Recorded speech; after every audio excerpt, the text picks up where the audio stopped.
This is Lance Archer, the American Psycho. This is Brian Thompson, the voice of TCW Wrestling.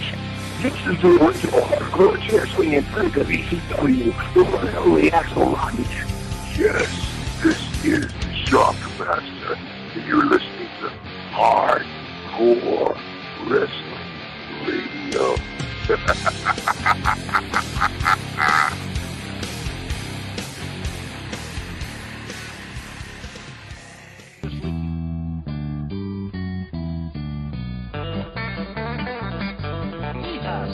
Once a year we celebrate with stupid hats and plastic plates. The fact that you were able to make another trip around the sun. And the whole clan gathers round and gifts and laughter do abound. And we let out a joyful sound and sing that stupid song. Happy birthday, now you're 1 year older. Happy birthday, your life still isn't over. Happy birthday, you did not accomplish much, but you didn't die this year, I guess that's good enough. Of Hardcore Wrestling Radio, and of course that special introduction was to the son of a bitch, Andy. Andy, you motherfucker, happy birthday. Thank you very much, and thank you everybody that wished me happy birthday on FaceTube, as I call it.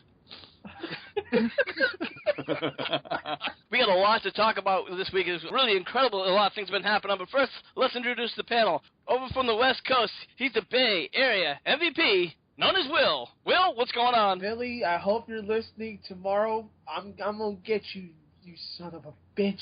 Not you, Andy. Billy! And then from the CWA, he's Joseph Knight. Joe, what's up? Nothing much. Glad to be back. Happy birthday to Andy. And Lord knows it's going to be one of those nights. Yeah, it is. And then from Lance Moss TV, he's the incomparable Lance Moss. Lance, how we doing? I'm doing pretty good, and well, happy birthday, Andy. You old bastard. Thank you very much. And then from the Big Easy, he's James. James, what's up? Happy birthday, Andy. I didn't say it on Facebook, but happy birthday. And I'm going to say this before we start. If you believe in the AJ Lee tweet that is going around, you are a fool. That's all I'm going to say. Thank you. Have a nice day. With hashtag that ass. And that's a fine ass indeed. A fine ass indeed. Well, I'm looking at a fine ass on YouTube at the moment, and we've got her on next week. Jules Malone. Yeehaw, slap on my bitch. That's right. Next week, HWR will be interviewing for the second time Jules Malone. And right now she's with the Hardcore Trip from the wrestling promotion, so we look forward to speaking with her. So, right now, we'd like to give a shout-out to Bring Back the WWF, as they would like to thank Mitchell and Ramy, for participation on their Facebook page. But let's move on and get down to business. What happened, with CM Punk? Starts walking out of the WWE, guys. A lot of shit going on.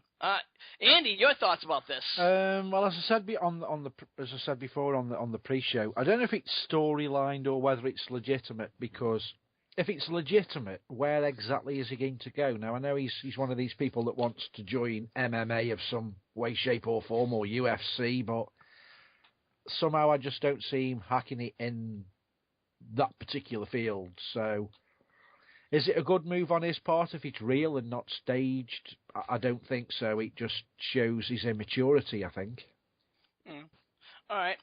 Joe, do you really see, do you think this is really a bright idea for CM Punk? Absolutely. Or do you think the WWE is going to try to reel him back in? You know what? I think, like everybody else, the situation is he saw directly what happened at Royal Rumble. He didn't like the situation. He didn't like what the whole storyline they gave for him, and he left. And, it kind of reminds me of two things. Years ago, Bret Hart, when they did the infamous Montreal screw job, Mick Foley did the same thing. He picked up his ball and he left because he didn't like what was happening. It was legitimate for Foley at the time, and they had to talk him to come back in. Is Punk going through that right now? Is he really? Is it legit or storyline? You really can't tell today with the WWE. But if it's legit, I bet you he's just gonna sit back and wait for them to throw a new offer at him with more money, more little perks, and he'll come back. There's no way he's going to jump in MMA, and there's definitely no way he's going to go to the sinking ship of TNA. He's just going to wait it out. And let's face it, I think everybody can agree with me. Punk has been in the WWE for so long. He's made enough money to take a year off, relax his body, come back fresh, and people will still remember him. I do have to agree. I mean, Punk is such a big asset. He's just as big as Cena. He may not be, he may not be on that level, but I mean, he's a couple rungs right underneath him. So for him to leave, it's look what they're doing right now. Let me ask you a question, James. Do you think by all these rumors, do you think it's just doing this just to get maybe a little bit of more notoriety for Punk, maybe to get the internet chatting? I think it comes two ways. Basically, I think it could be a work, but a few time for me it might be legitimate. But we can't really depend on like the internet rumors because there's a lot of internet rumors that say this happened and it comes out to be not true. The only two people that knows it for real is the WWE and CM Punk himself. So, but I think it could, if it's not real, I think that this is a good thing because it's a good thing to get more notoriety for Punk. All right. Now, Lance, you and I were on Billy's WGS TV show earlier tonight, and we were talking about the same topic. And, there was a whole panel who pretty much gave their pros and cons on this thing, whether it's real, whether it's legit, But although later on tonight we heard that Punk was arguing in the back about a possible him having a concussion, and that could be an issue. What do you think about that? Yeah, I mean, if he did pass all the things that they said, like was said in that article that we read, which I'm not sure who wrote it or anything, but if he passed it and he wanted to perform, and they were trying to stop making him rest, I think, hell, it's bullshit on WWE's part. And I completely understand what Punk is doing. If I personally think it's the percentage I think is like 75%, 51% work, not 51% real, 49% work. That's like I could go either way. All right. James, Lance did bring up an interesting point. Do you think maybe that Punk has worked a really long, hard year, and we can just see sometimes when he just needs a rest. You think maybe they're giving him a good rest before Mania? Well, we already know how Punk has been very vocal these last several years. Everybody knows that. And to be very honest, I think Punk is very well deserved of rest. Now, the timeline question is, will he be back between Chamber and Mania? And James and I were talking, okay, they still have him advertised as the ESPN app needs to go away. I just think that Punk at least needs a month's rest, at least a month. I mean, he's been wrestling with nagging injuries, and I think it's unfair to have wrestlers wrestle with so many injuries because something serious can happen. So my timeline is going to be between Chamber and Mania. If he doesn't make it past Chamber, then like Lance said, WWE fucked up somewhere, but time can only tell as this progresses forward. And here's the thing, though. The WWE is notorious for giving people time off for concussion because they don't want to do anything with concussion. The biggest problem I have it, if it's just giving him time off, why give him time off during Mania season? Well, like I was saying, I think maybe he was just trying to give him it prior to Mania season, because right now, with there's so many storylines going on, I don't think he would be missed for maybe a couple of weeks, especially if he's seriously injured or just if he's getting worn out. But right now, let's welcome in the lovely Jack Shit. Jack, welcome to the show. And she's having technical difficulties again, but she will be with us very shortly.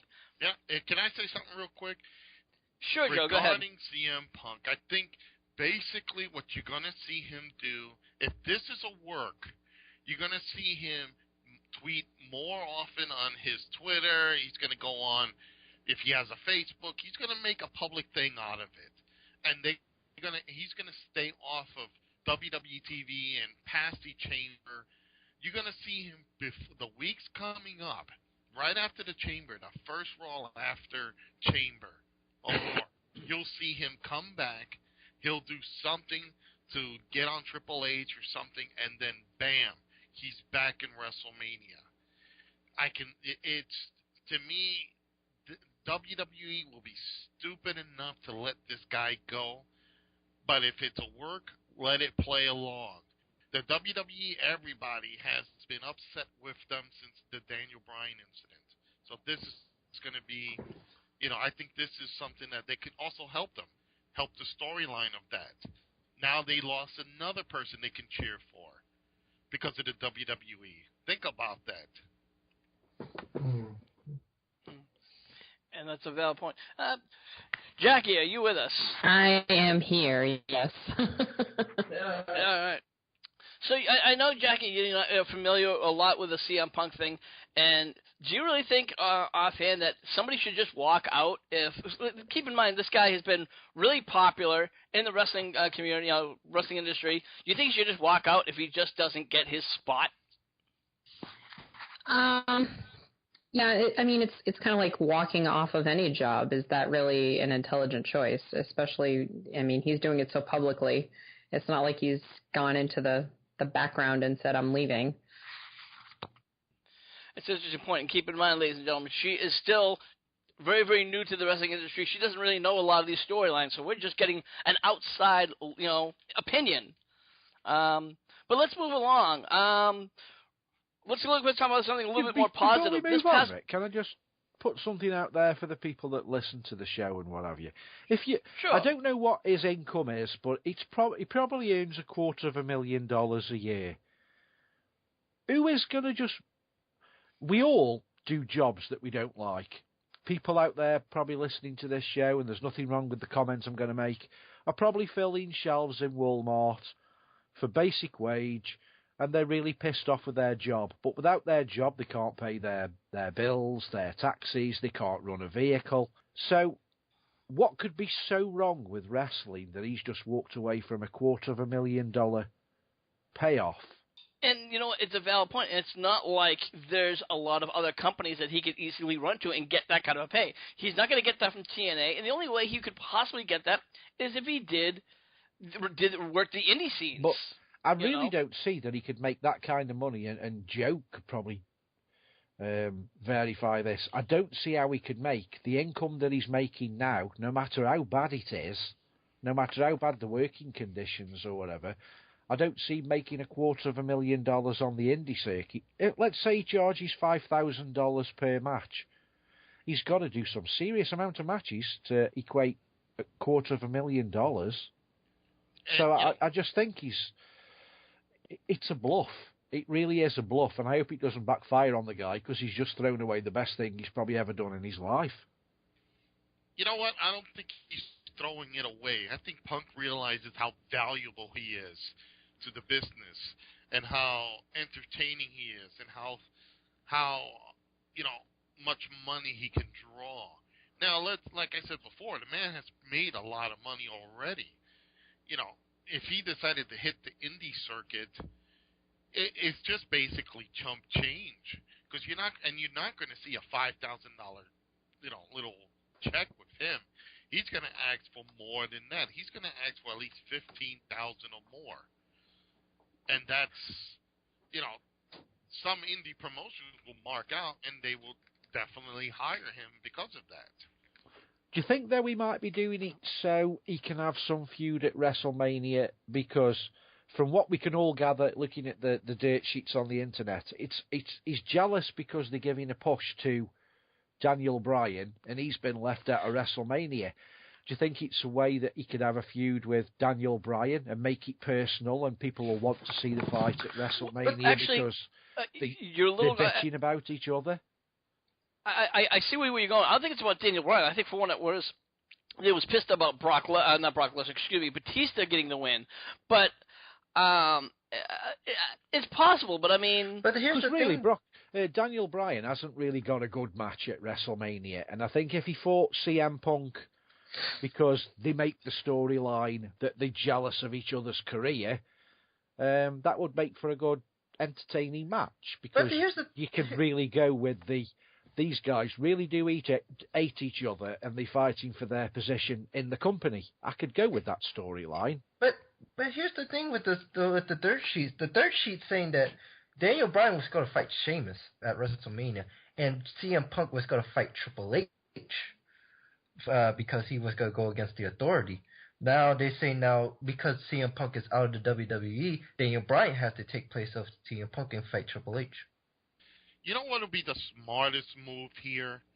The smartest move would be, out of this whole scenario, is simply let Bryan win the Chamber, let CM Punk come back after the Chamber, get upset that somebody else still took his spot, battle Batista, and for Batista's battle for Batista's WrestleMania spot. CM Punk beats Batista, and then all of a sudden in WrestleMania for the WWE World Heavyweight title, you have the ultra popular Daniel Bryan with his yes, yes, yes. Then you have CM Punk with his cult of personality, or whatever you want to call it, CM Cult. You know, it'll be the two major stars fighting it out.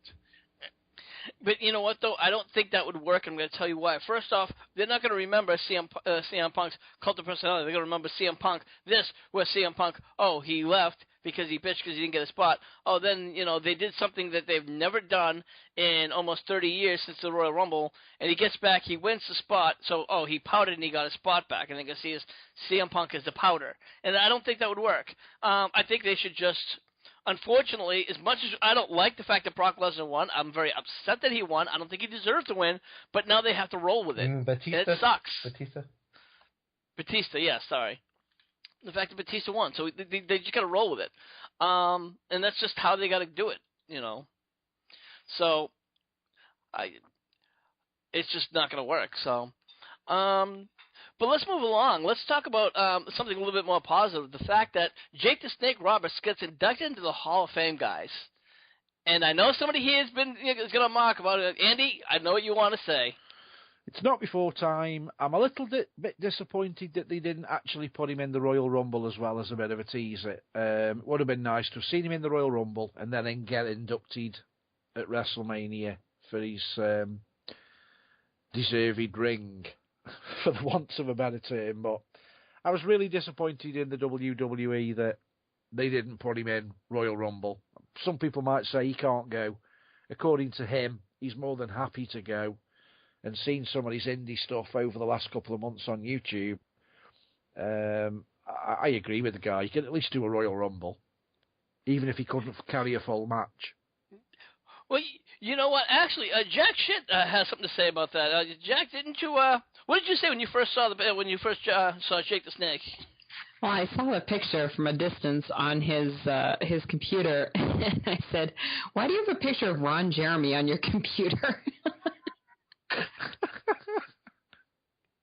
I was like, Ron Jeremy. I'm like, what are you talking? And I spun around and I saw it and I laughed my ass. I'm like, holy shit!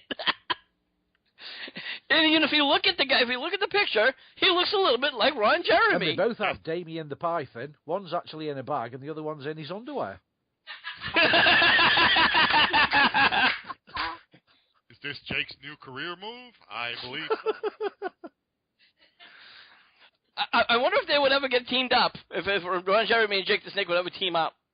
I can see the movie Deep Throat Tea, DDT. On a serious note, Will, what were your thoughts about Jake the Snake getting inducted? Well, you know, it was a long time coming. I know Jake had some demons back in the past, and, you know, he got it together thanks to DDP and his yoga, and he posted on Twitter, you know, he's clean and sober, you know, he's having a healthy life and everything, and props to DDP. I mean, now they say, got to give props to those who help out certain individuals, so yeah. But as far as the question goes, very well deserved. I mean, he should have been inducted years ago, but, you know, despite everything that's happened to him, I mean, there's no other way to put it. Very well deserved. Nothing more to say. Yeah. Now, Lance, I want to give you your thoughts about Jake the Snake getting inducted, and also, do you think that he should have been in the Rumble, or do you think that was just think too many people are looking for that? Well, the fact that he didn't get into the Rumble is Fucking bullshit! Thank you, Shiki Baby. And it's on him getting into the Hall of Fame is way past due. James, your thoughts? To me, I don't think he should be in the Rumble because I think everybody would be expecting, he's gonna be in the Rumble because really, it must be like surprise entrance, even though. Yeah. So, but it was long overdue for him to be in the Hall of Fame, and I agree. So it is a correct call to give him a Hall of Fame spot. Joe, your thoughts? What are you? You know what? I think Jake should have been in the Royal Rumble. Even though people would have either expected or something, I think it would have gave a good nod to him because it shows that he cleaned himself up, he got in shape. Why not toss him that one moment? And then he's getting inducted into the Hall of Fame. That would have been a double thing. And I think it is about time. I think also since it's WrestleMania 30 years of WrestleMania, I think they should do this. They should put in Macho. They should bring in Honky Tonk Man. They already have the Warrior. I think there should be an all-star 80s, tribute to the Hall of Fame. That should be all those inductees from the 80s. Bring them in. That'll make WrestleMania much more bigger. And we'll put Jake in it with all his enemies. Yeah. I'm going to give you my thoughts real quick. First off, Jake the Snake absolutely deserves it 100%. But for him to be in the Rumble, I don't really felt it would have done him anything. I'm sorry. I've always thought him as to be either a cheap fillers or cheap pops, and that's really what they are. Because he's not going to go in. He's not going to win the Rumble. If he'd done a match or something like that on Raw, he probably would have had a little bit more. When they did old school Raw, that was a lot more fulfilling for me as a fan. So that's just what I think. But you know what? Let's talk about something a little bit else. Let's talk about what's happened with Matt Hardy and Reba Sky. Apparently, they got in a domestic dispute.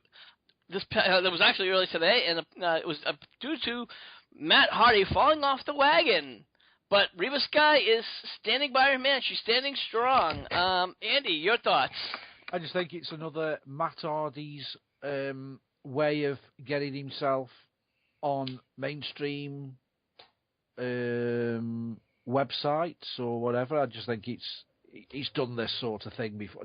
Not with his wife, but he's done these sort of stupid videos where he's got himself put on TMZ and so on, and I just think it's another one of them. I just think it's a cry for help type thing, but try and push his career. Where he's trying to push it, I don't know. Over the edge of a cliff, I think. Yeah. Let me ask you, Joe, do you think that Matt Hardy has hit a rock bottom yet? You know what? He hit rock bottom a long time ago. And why the fans keep putting up with his shenanigans, the best medicine for someone is to show that they don't matter. If everybody ignored him, if everybody just said, you know what, fuck you, Matt Hardy, we don't care for you, we don't care for your brother, get away, I bet you when realization hits him, when reality hits him and says, oh crap, nobody wants me, that is when he will finally shape up. Every time, look at, you know what, and I'm going to go on a rant here. Every time one of these little spoiled celebrities, Justin Bieber to Lindsay Lohan to Matt Hardy to whomever, every time they fall off the wagon, there's paparazzi, there's cameras, there's everything going down, and they're making the case bigger than what it is. And what happens? You get a bunch of people feeling pity for these guys. No, ignore them. Say, you know what, you're screwing up, F you, go sit in the corner, we don't care from you. Once they see they have nowhere to go, nobody's paying attention to them, that's when they're going to clean. Nobody likes me. Nobody's talking about me. Okay, I will clean myself up now. And that's basically what they need to do. And the real thing that happened between Reba and Matt, it wasn't because of him falling off the wagon. It was seeing which one could do the best twist of fate better in their bedroom. Wow. And it didn't work. Yeah. Well, Jack, again, you're not really familiar with the wrestling industry, but obviously this is something a little bit more that anybody can relate to, on any level. When you have two people who, are in this kind of a domestic dispute, they've had this domestic kind of issues before. They've both have had, issues with drugs and alcohol, and he continues to fall off this wagon. When is enough for one person to say, to move on, Some people just need that kind of destructive relationship. That's what they want.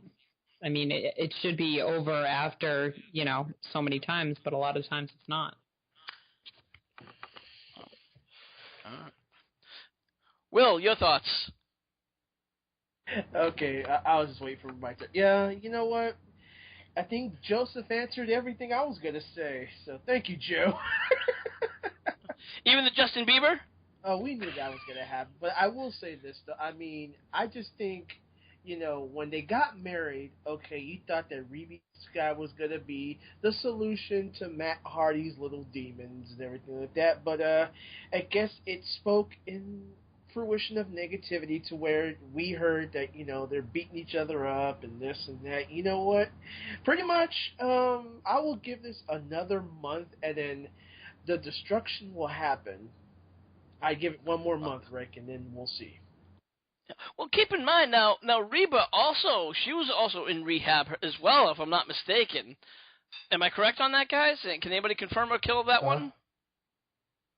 Okay, so she was. So now you have two people who are in rehab, and I'm going to tell you, just from what I've known from my brothers and siblings, that never works. Anybody who will tell you that you just cannot meet two people in rehab, it just doesn't. It always leads to a destructive path. James, your thoughts? Just Matt Hardy being Matt Hardy. That's all I'm gonna say. Wow. Lance, over to you. Well, honestly, Matt Hardy needs the shit beat out of him because you don't hit a woman.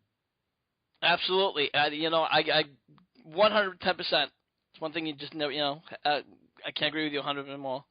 So, let's move on. We got right now the Elimination Chamber that's coming up. Right now, Daniel Bryan's in it, John Cena's up, Sheamus, and Randy Orton is in it, guys. If you guys could, we have two more empty spots. Now, the way I see it right now, the way Brock Lesnar's been, kind of like pushing for that, actually, we could agree that he might have that fifth spot. Would anybody agree or disagree to that? I'd say yeah. I'd say yeah. Why not? Andy, Joe? I definitely will see it happening. Yeah, I'd say it's definitely going to happen. So now we basically let's put him in. So now we have a sixth spot, and who could we put that in there for that sixth spot? Let me throw this in right off the bat. Throw in Roman Reigns from the Shield. Throw him in. He deserves that last spot. You know what? And that's a strong possibility. That would make sense. Also, since they're doing qualifying matches, if Roman Reigns does a qualifying match, would that also help further break up the Shield? Yes, it does. You know what? Let's just say it doesn't. Let's just say that they do. Let's just say on Raw they decide, okay, the Shield is getting in the Elimination Chamber. Okay, now you have three guys. We'll give them three separate matches. Until whoever wins their match in the least amount of time or wins their match gets in the Elimination Chamber. They still represent the Shield, but now you're going to be, fighting. You're going to be fighting other opponents, so they don't have to fight each other. But it also breaks the chains down. But you don't want to break the Shield up too quick. I think you want to keep it at least till SummerSlam, then do a full-blown breakup. All right. So, Andy, do you agree that Roman Reigns deserves in, or do you have another pick for yourself? No, I agree with Roman Reigns. I think out of all the newcomers, he's the only one that seems to be looking anything like what a new wrestler coming up in the industry should look like, if that makes sense. Okay. Now that we have Roman's, what about the possibility of, let's say, hypothetically, if CM Punk is not leaving, he does come back? Do you think he's a possibility of going in the chamber, or do you think they have other plans for him? They have other plans for him. I think if it is, sorry, James, carry on. No. The whole thing with Kane eliminating him at the Royal Rumble has to lead up to something if he doesn't leave. So it's got to be him with Kane in a match. Okay. So, yeah, I mean, you think that's probably what it was probably going to head for the Elimination Chamber to begin with. There were some rumors that they were going to put him in the chamber instead of Cena, but Cena was like a last-minute draw run-in. Again, we don't know if that's true or rumor. That could be just a rumor mill going nutty. Will, your thoughts real quick. I think other plans, because as we watched Royal Rumble and the way that, Kane eliminated Punk, I mean, I really thought it was going to be something like Punk versus Kane at Chamber leading up to him and Triple H at Mania, or just him just beating up everybody in their path until some type of legitimate solution would happen. But since this is blown out of thin air, I just don't see him in the Chamber. I just don't see it. At least not right now. All right. Well, let's move on to one of our new segments that's been going on for the past couple of weeks. It's You Don't Know Jack Shit About Wrestling.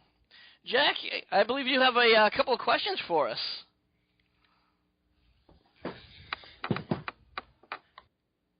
Oh. She has a little technical. Sorry, you caught me with my pants down. She don't know jack shit. I work her internet. Not the internet. My pants. Okay. What is a good hand?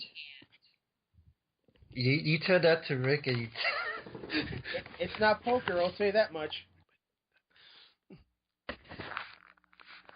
So, guys, Joe, if you could ask, what would you say a good hand would be? Oh, wow. That has to be a new term, because I haven't heard that term before. And I go back ways. A new hand is when a new person comes in. I believe that's what it is. You're helping out a new individual come in. I believe that is the correct term. I could be wrong, but I think that's what it is. Helping out a new talent come in, giving them the hand, the nod. All right. Where's Jim Cornette? He should know this. He's at a Dairy Queen. Yeah. Yeah, he's actually, is it that season now for him to be in the Dairy Queen? Well, he'd probably have to be down south. All right, next question. All right. What is a hooker?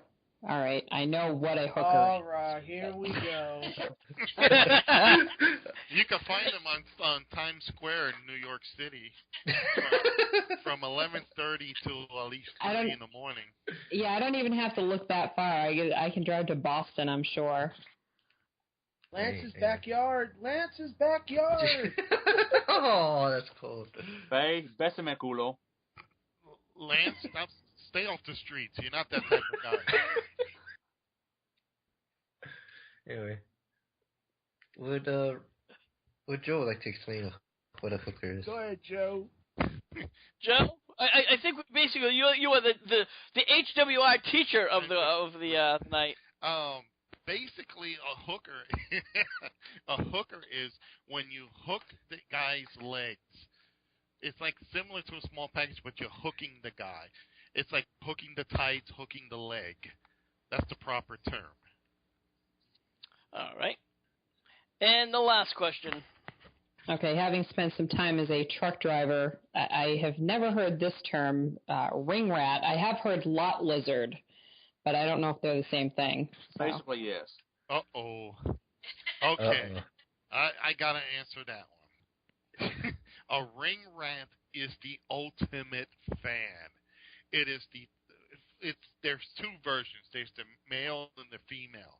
Basically, it means this is an uber fan that will do anything to be around you. They will sleep with you. They will buy stuff for you. They will pay for your hotel room. They will they will buy your merchandise. They basically are there to be screwed. And I don't mean screwed over. I mean to be screwed in bed. Most of the time. James, play the Benny Hill theme. All right. With Little Johnny.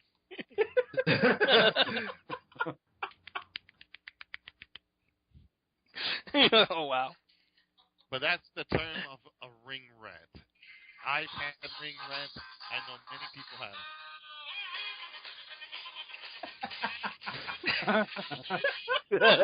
And by the way, the little bald-headed guy in the Benny Hill show is not me.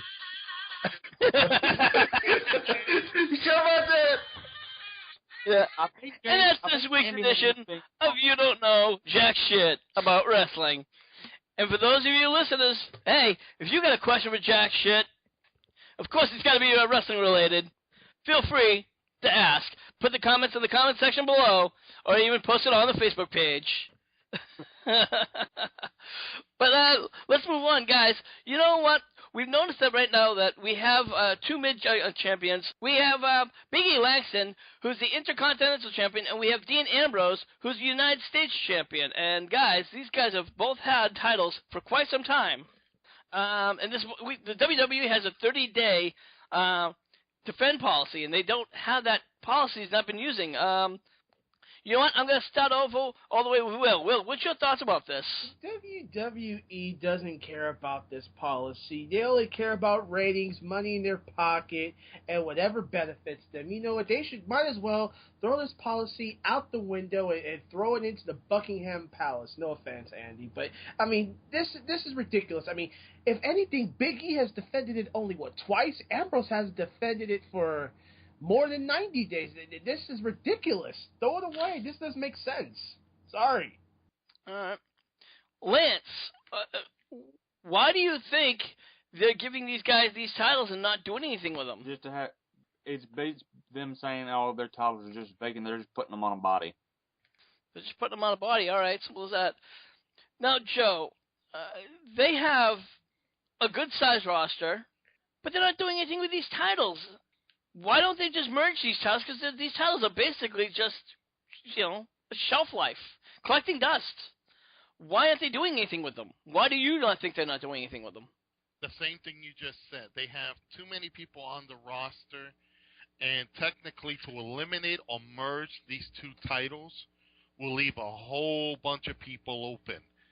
You still can defend the title on SmackDown for the United States and defend the Intercontinental on Raw. It really doesn't matter because they do it anywhere, back and forth now. The segregation is broken. But I think basically what they're trying to do is they want to finish off whatever story is with the Shield, put Ambrose to start defending the belt, and then waiting for the right person. Because, again, I think we even discussed this too. They don't have anybody that can carry those belts. Big E Boring doesn't do much with the belt.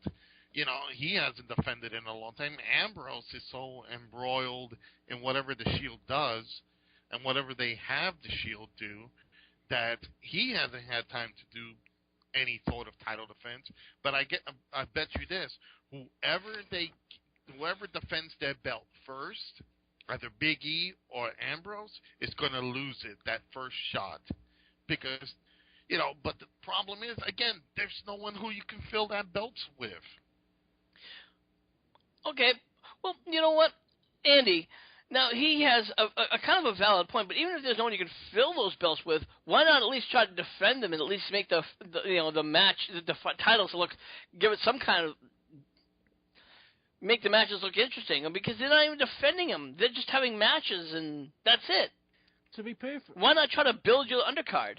To be perfectly honest, I don't know if you guys agree with me, but none of the belts at the moment in the WWE seem don't seem to mean anything. It's just you are the top guy for that particular week because you're holding the title. That I don't know when it happened, but lately I'm seeing wrestling now that the title doesn't mean shit. Exactly, and I have to agree with you. And that's pretty much they're almost doing what TNA did with the TV title. Well, whatever title they called it, but I mean, it was the same. If you remember with Devon, when he carried it, he just walked around with the aces and eights, and it didn't really mean anything. It was like, yeah, whatever. Rick, let me ask you this: if you look at the entire roster, okay, of the WWE for let's say secondary titles, because that's what both titles are supposed to be, secondary titles. Who? In order to give those belts to someone, they have to be people that can draw. Okay, so now that you got Cena and all these guys hogging the big picture, the Shield is kind of in that big picture, and they're basically you can see them feuding with the Wyatt, so that belts are gonna go. Look below the roster. Everybody in that roster currently has won at those belts at a certain time. Who do you see that can capture, who can beat Big E for the IC belt, who could beat Ambrose for the U.S. title? So at least give a good run for it, I would say. Hold on. Tony Cesaro is a Hold on. I know you're going to say that, but here's the other topper to that. Who can draw money with that belt? I don't think that these guys. The problem is I don't think they're drawing money with the belts at all. They're just there. I don't think that's the point. I mean, they're not really. They're just, they're not even defending the title. If they got to defend the title, why not just beat them? You know what I mean? They're not rising. They're just staying where they are. If you're a champion, you're supposed to get more, rise higher and higher and higher. And they're not. They're just kind of like, oh, I'm just here. I'm just holding the belt. But, if they lost the belt, would they be any higher or any lower where they are today? No. That's my point. When you have a belt and you defend your belt, you get more, it means something, and they're just not even defending the belt. Absolutely. They can say, oh, I've held the belt for, 365 days. Yeah, you held it, but how many times have you really defended it? Zero. Look at AJ Lee. They're counting how many days. Look, she's held it for so many times. She's held it, but she's gotten pinned 4 or 5 times. She got pinned, and she's still defending on pay-per-views? Yeah, and she's gotten pinned by, Naomi, who I hate to say it, is better than her at this point. But, again, that doesn't count because the term is she got beaten during a tag team match. No, and she's also gotten pinned one-on-one. No. Yes, she did. She got pinned one-on-one a couple of weeks back. Go check it. Yes, she did. And she did. And she even lost to Natalya many times. Again, you know what it is? And what happened then? The problem, again, it falls upon I don't think they really have any idea who can they elevate with these belts. I think it goes all about who they just want to push, not who they push. It's who they want to push. Exactly. With the Divas division, they want to push the Total Divas, even though none of the Total Divas has the title. They push them all they get a clean win on AJ, but then all of a sudden, when it comes to the pay-per-view at title defense, AJ finds a way to sneak out the title. Why? Because they just want to make the Total Divas look good, but when it comes to title matches, it's a whole different story. But it's all politics with the WWE, and that's all it's ever been. It's politics, and it's just it's really pathetic that they're just not even giving the right people the right shots. You know who I see winning the Intercontinental title, or who's better that? yet, no, scratch the Intercontinental title because he's a good guy. Big E's a good guy. I could see Ambrose losing the title to Sheamus, the U.S. belt. Oh, you know what? I think that's a step down for Sheamus because Sheamus has already won the World and WWE titles like 3 times. But that'd be like saying bring back CM Punk and give CM Punk the Intercontinental title. It doesn't fit. True, but those are the only people that are, how can I put it, profitable at this time, and it's all about money. Yeah. But you know what though? That's the problem though. They're using the person to promote the title. You've got to start using the title to promote the people. And you know what? And that's when you start making money. Absolutely, and I agree with you. But they're not doing it. They're doing it backwards. No, it's the Triple H. It's the Triple H Foundation Operation. And he's trying to be Vince, and it's not working. Well, you know what, Lance? Why don't we bring it over to you? It's time for that Lance Moss controversies and scandals. Well, yet again, we have a New Jack scandal. Oh, no, not again. He's full of controversies and scandals. Yeah, I know, it's kind of hard to believe. I would not say a word or two. A good boy, just like a good boy like New Jack, it's hard to believe he has any scandals. In October 2004, New Jack was wrestling for Thunder Wrestling Federation and was scheduled to fight fellow wrestler William Jason Lane. During the match, New Jack pulled out a metal blade from his camouflage wrestling attire, stabbing Lane 14 times. This caused New Jack to receive various felony charges, including an aggravated assault charge with a deadly weapon and Unbelievable. And aggravated assault to commit murder. New Jack claims that the two met prior to the match and agreed to use a piece of metal to inflict injury. Despite this, a police officer who was recording the incident stated that it looked like it went past a routine wrestling match. The promoter of the event, Mr. Maurice Williams, claims the event was never intended to be hardcore. Now, New Jack only claims he only stabbed him 9 times, as if that makes it any better. Gee, it was only 9 times, officer. But the promoter who said he didn't expect it to go hardcore for Jack that doesn't, she's not familiar with wrestling. This guy's lived his reputation on being the nastiest wrestler that God's ever put breath in, and he doesn't know how to wrestle. He knows how to use glass bottles and barbed wire and knives and screwdrivers, and this guy who booked him didn't know he was going to get violent. You know, who get their body sliced up, parts. I seen a video of him that he has a chunk of meat falling out of his arms because they're doing light bulb matches. Various felony charges, including an aggravated assault charge with a deadly weapon and Unbelievable. And aggravated assault to commit murder. New Jack claims that the two met prior to the match and agreed to use a piece of metal to inflict injury. Despite this, a police officer who was recording the incident stated that it looked like it went past a routine wrestling match. The promoter of the event, Mr. Maurice Williams, claims the event was never intended to be hardcore.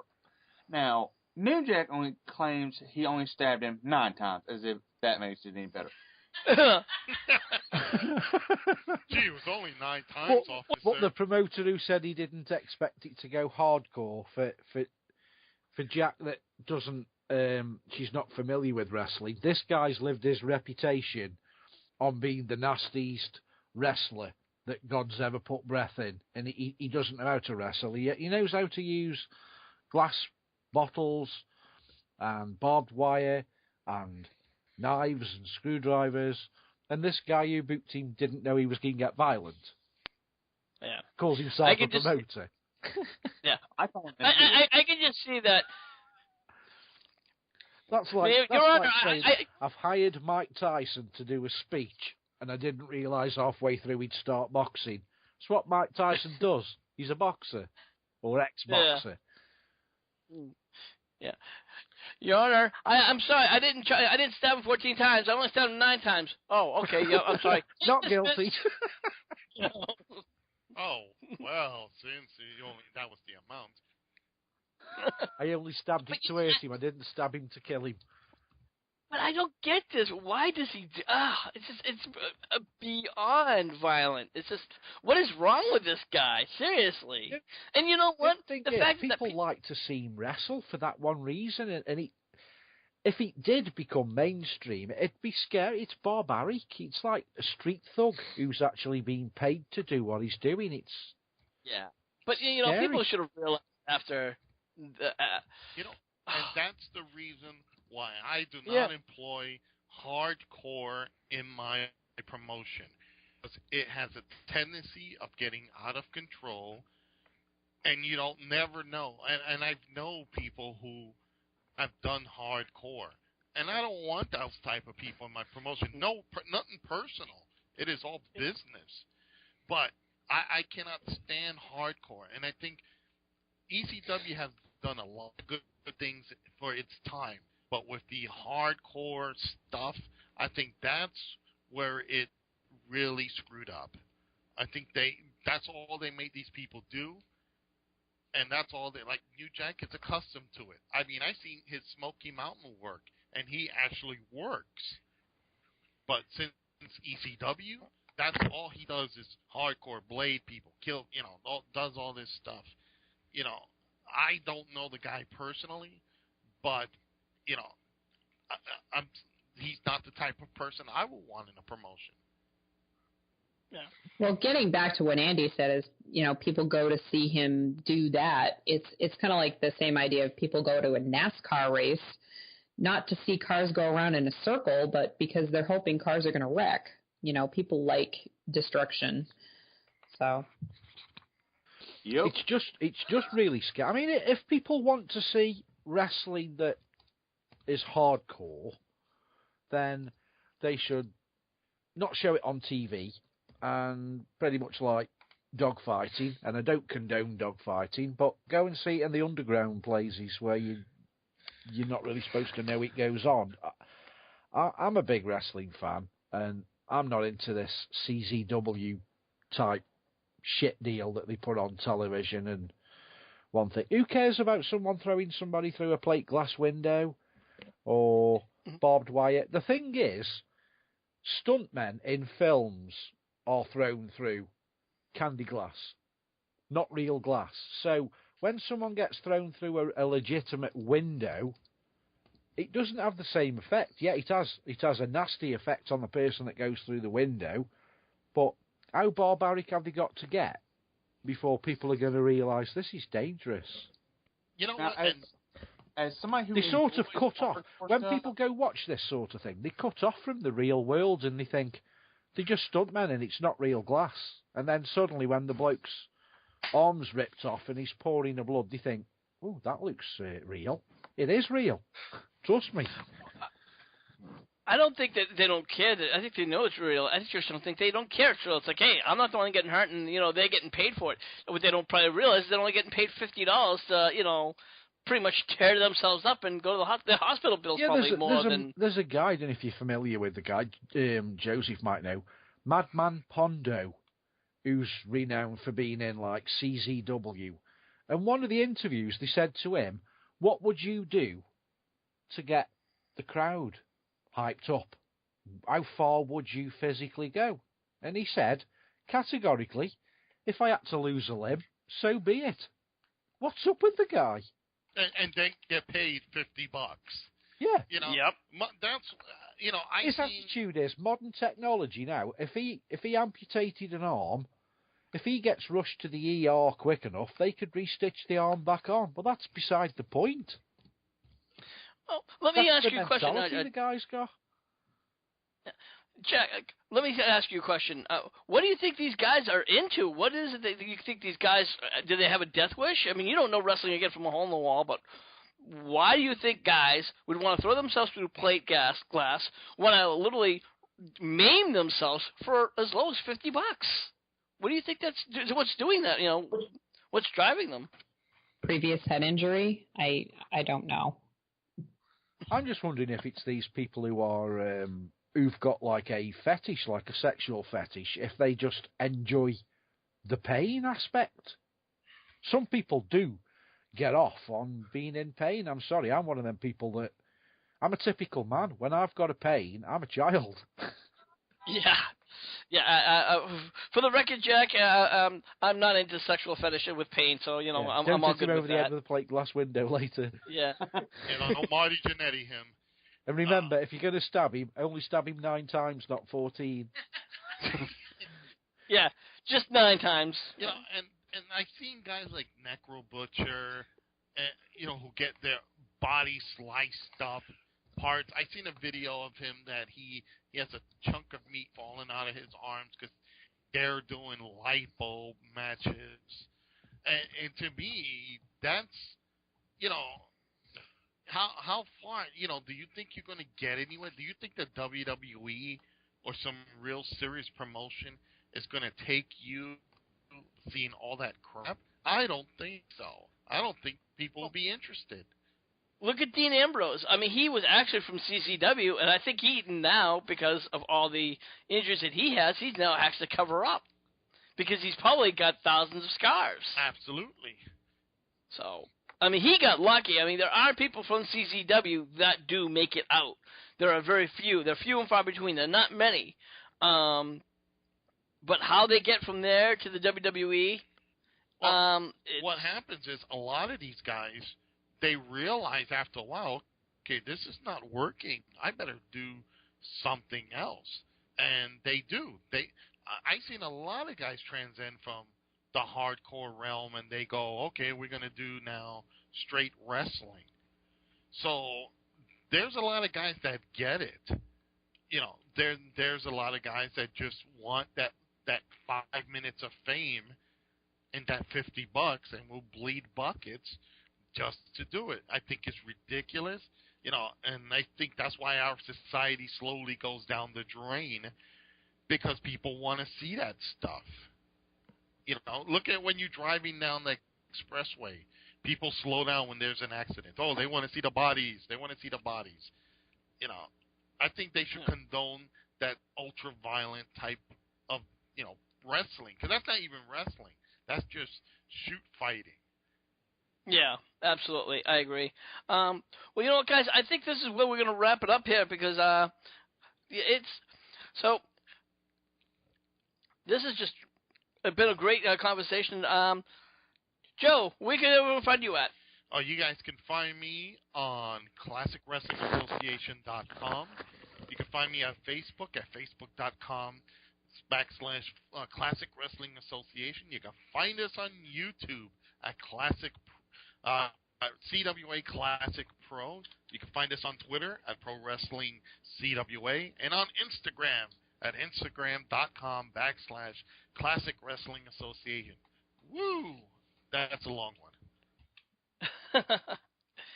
Andy, once again, happy birthday to you. Where can everyone find you? Yeah, you can find me on www.stokehaunted.com or Facebook or Twitter, all with the same www./Facebook. You know the story. Just type in Stoke Haunted on Google, you'll find me. And Lance, why don't you tell everyone you got going on Lance Moss TV over at YouTube.com. Album reviews, NASCAR reviews, wrestling videos, redneck gourmet cooking videos, some Q&As going on, and whatever else pops into my head. All right, Will, you're over on uVlog now, Under the Hood. What do you got going on over there? And he's not there, but again. Now. Yep. But again, guys, that's uVlog.com and search for him under the Hood. James, are you with us? Yes, I am. Yep, you're over on uVlog as well as under the Who Dat Temple. Am I correct? It's the Who Dat Temple, WHODAT Temple. You better learn how to spell his own name. Let's see. All right. So what do you got going on over there? Game shows, sports talk. Super Bowl is about to occur, and random crap, and you can also find me on the HWR Facebook page. And if I'm not killing Billy with a duck, you will find me also on the WGS TV